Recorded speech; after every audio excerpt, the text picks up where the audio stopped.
اگر پوری زندگی راحت کی گزارنی ہے اور آخرت میں بھی راحتیں لینی ہیں، جس بندے کی نماز درست نہیں، آپ اس کے بارے میں، ایمان کے بارے میں فیصلہ کیا کریں گے؟ اور میں اتفاق سے 2 دن پہلے ہی پڑھ رہا تھا کہ سلف کے ہاں جو شخص نماز فرض لزوم کے ساتھ با جماعت نہیں پڑھتا تھا، اس کے بارے میں ان کی رائے کیا ہوتی تھی کہ اس کا ایمان ہی رقیق ہے، اس کو تو اللہ تعالیٰ کی عبادت سے غرض کیا ہے؟ مرد اور مومن، اور پھر اس کو اس بات کی پرواہ نہ ہو۔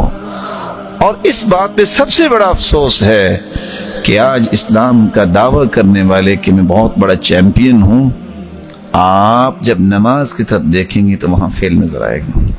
اللہ مجھے اور آپ کو محفوظ فرمائے۔ یاد رکھنا، ہم اگر نماز پڑھتے ہیں تو اللہ کی توفیق سے پڑھتے ہیں، اللہ کی توفیق نہ ہو تو کچھ نہیں ہو سکتا۔ لیکن رسول اکرم صلی اللہ علیہ وسلم نے جو صحابہ کو تربیت دی، عمر رضی اللہ تعالیٰ عنہ جب بھی گورنرز کا راؤنڈ لیتے اور ان کو بلاتے، میٹنگ ہوتی، تو سب سے پہلا ایجنڈا کیا ہوتا؟ بتاؤ آپ کی نمازیں کیسی ہیں؟ اب یہ سوال ہے جس کو آج ہم سمجھتے ہیں، یہ کوئی سوال ہے؟ ان اہم امورکم عندی الصلاۃ فمن حفظها وحافظ عليها فقد حفظ دینہ۔ سب سے بڑا مہم کام جو ہے وہ نماز، جس نے اس کی حفاظت کر لی اس نے اپنے پورے دین کی حفاظت کر لی۔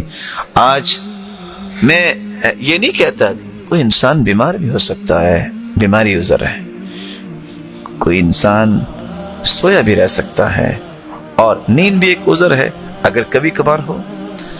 لیکن ہم کیا کہتے ہیں؟ اف آج نہ الارم نہیں لگا سکا۔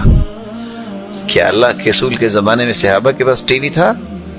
بولیے، موبائل تھا، ٹائم پیس تھا، الارم تھا؟ کیسے اٹھتے تھے؟ سب کچھ تھا تو یہاں تھا، دل کے اندر ایمان تھا، شعور تھا۔ ایک بچہ آیا آ کے کہتا ہے ڈاکٹر کو کہ مجھے نیند بہت آتی ہے، کوئی دوائی بتائیں نیند نہ آئے۔ اس نے ایک مرتبہ دیکھا اور دوائی لکھی اس کے ہاتھ میں دے دی۔ وہ جا کے میڈیکل سٹور میں کہتا ہے جی یہ دوائی دے دے۔ اس نے بھی پڑھا تو مسکرا کے کہتا ہے بیٹا یہ دوائی کس چیز کے لینا چاہتے ہیں؟ کہ تو ڈاکٹر کے پاس گیا تھا کہ نیند بہت آتی ہے۔ کہا پتہ یہ کیا لکھا ہے؟ کہتا کیا لکھا ہے؟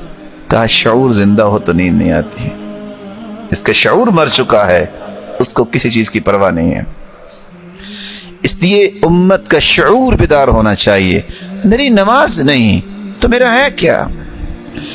رسول اکرم صلی اللہ علیہ وسلم نے، اس لیے صحیح بخاری کی روایت، سمرہ بن جندب کی روایت ہے کتاب تعبیر الرؤیا کے اندر، کہ میں نے جب دیکھا ایک شخص بیٹھا تھا اور ایک شخص کے سر پہ ایک فرشتہ پتھر مار رہا تھا اور اس کو کچل رہا تھا۔ میں پوچھا یہ کون ہے؟ جواب ملا الذی یأخذ القرآن ویرفضہ وینام عن الصلاة المکتوبہ۔ یہ وہ ہے جس نے قرآن تو پڑھا، فرض نماز کے وقت سویا ہوتا تھا۔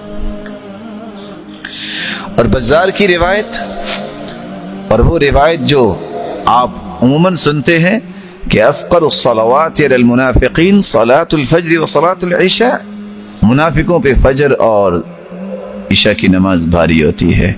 اور بزار کی روایت کی میں نے بات کی، الذین تتثاقلت رؤوسهم عن الصلاة، جن لوگوں کے سر نماز سے وقت بھاری ہوتے ہیں ان کے منافق ہونے کی نشانی ہے۔